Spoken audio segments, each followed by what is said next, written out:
রাসূল করিম সাল্লাল্লাহু তাআলা আলাইহি ওয়াসাল্লাম যখন তাইফের ময়দানে গিয়ে তাদেরকে নেকির দাওয়াত পেশ করলেন, ইসলামের দিকে আহ্বান করলেন, আল্লাহ এক যেই বাণী যখন পৌঁছানোর জন্য চেষ্টা করলেন, আফসোস ওই অপদার্থরা সুন্দর চরিত্রের অনুপম আদর্শ হুজুর সাল্লাল্লাহু তাআলা আলাইহি ওয়াসাল্লামের নেকির দাওয়াতের কথা শুনে আনুগত্য করার বদলতে তারা বিভিন্ন ধরনের বাক বিতণ্ড শুরু করলো, খারাপ আচরণ শুরু করলো।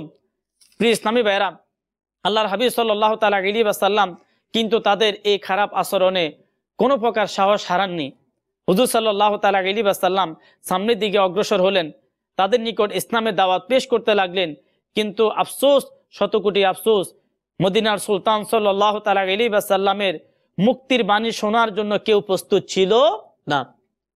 তারপরও আল্লাহর হাবিব সাল্লাল্লাহু তাআলা আলাইহি ওয়াসাল্লাম নেকি দাওয়াত দেওয়া শুরু করলেন। ওই সব জালিমরা হুজুর সাল্লাল্লাহু তাআলা আলাইহি ওয়াসাল্লামকে শুধু গাল মন্দ করেনি, বরং কিছু বদমাশ ছেলেদেরকে হুজুর সাল্লাল্লাহু তাআলা আলাইহি ওয়াসাল্লামের পিছনে লাগিয়ে দিল।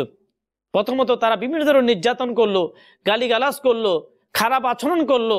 তারপর সে তাইফের কিছু নজওয়ান যুবককে হুজুর সাল্লাল্লাহু তাআলা আলাইহি ওয়াসাল্লামের পিছনে লাগিয়ে দিল। হায় আফসোস, ওই সব যুবক জালিম হুজুর সাল্লাল্লাহু তাআলা আলাইহি ওয়াসাল্লামকে বিভিন্ন প্রকারের কষ্ট দেওয়া শুরু করলো।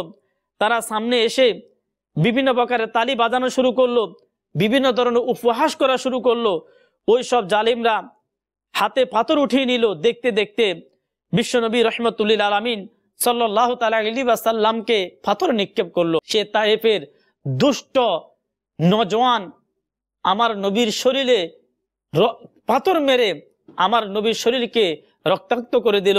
কিতাবের মধ্যে রয়েছে হুজুর সাল্লাল্লাহু তাআলা আলাইহি ওয়াসাল্লামের নালাইন মোবারক, জুতা মোবারকের রক্তে লাল হয়ে গেল। কিন্তু হুজুর সাল্লাল্লাহু তাআলা আলাইহি ওয়াসাল্লাম এত কষ্ট করার পরও ধৈর্যের দামান ছাড়েননি, ধৈর্য হারা হননি।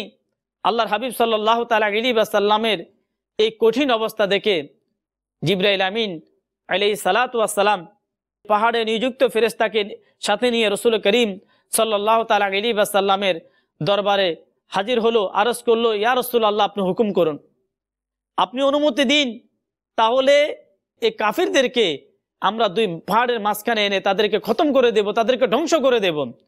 কিন্তু দেখুন, প্রিয় নবী, রহমতের সাগর, দয়ালু নবী সাল্লাল্লাহু তাআলা আলাইহি ওয়াসাল্লাম বলতে লাগলো,